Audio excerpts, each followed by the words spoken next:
it was 100 degrees in the upper level of the house.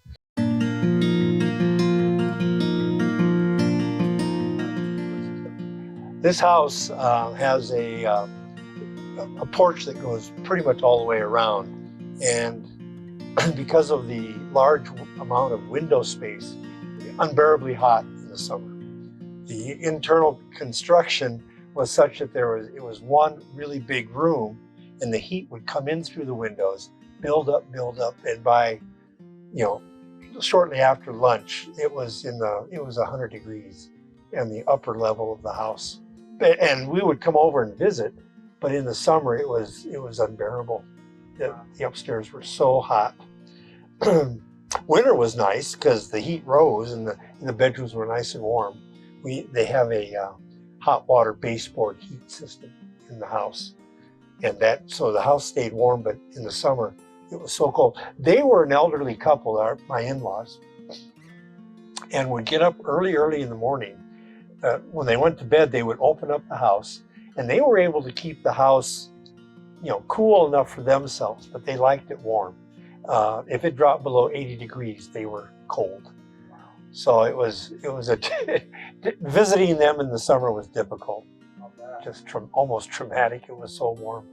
But when we decided that this was the route to go, it made all the difference. Very comfortable now. All the rooms individually controlled, so they could keep their bedroom warmer. The rest of the house we could keep cool, and the upstairs bedrooms where people that were visiting slept, they were able to dial it to wherever they were comfortable. Even temperature, and then even to the point where if someone wanted their living space a little warmer, like the bedroom space for my mother-in-law, she could keep that warmer than what the rest of the house was. And we generally didn't make use of that. That's a nice feature, but we found that just by keeping them at the temperature we like set, that it kept that, and they would cycle on and off as needed. I happen to have a son-in-law that was a good friend of Aaron's, Aaron Cooley, and he came highly recommended. When I first met Aaron, I was impressed with him. The values that we were able to talk about and share, his work ethic was impressive to me. And I had no qualms about thinking that I could save $1 or $2 if I went somewhere else. I liked the man, and I liked the product, and there was no question in my mind. I have a background in construction as an electrician, and so I'm used to trying to think ahead so that you anticipate problems and then overcome them.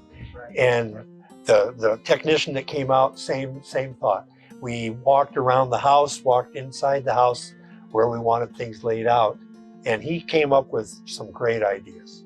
And I concurred and could not be happier with the installation. And I've never heard a bad thing about Aaron or Cooley's, the business. This is a big investment. They're not cheap, and they work. And I have talked to people that have gone online and tried to find a deal that they could put in themselves, and it's always been a disappointment. So Cooley's local. He seems to be community oriented too. That's been a good feature. He wants to do right. He's here for the long haul. Some online kind of almost fly-by-night sort of operation. They're not going to be there when you need them. And quite frankly, having been in construction and things don't run forever and ever. If you've ever owned a car, you understand how that works. Having someone that can come out and do work when the inevitable happens, make it right, that's important. And that's part of the deal with Cooley's.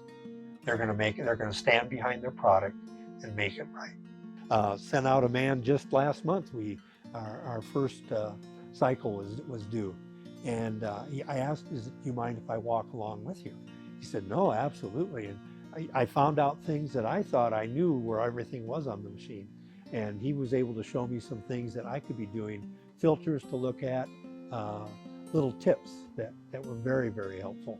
So, and he was able to answer any questions I had. The follow-up was impressive. So I would like to say that I would wholeheartedly recommend Cooley's.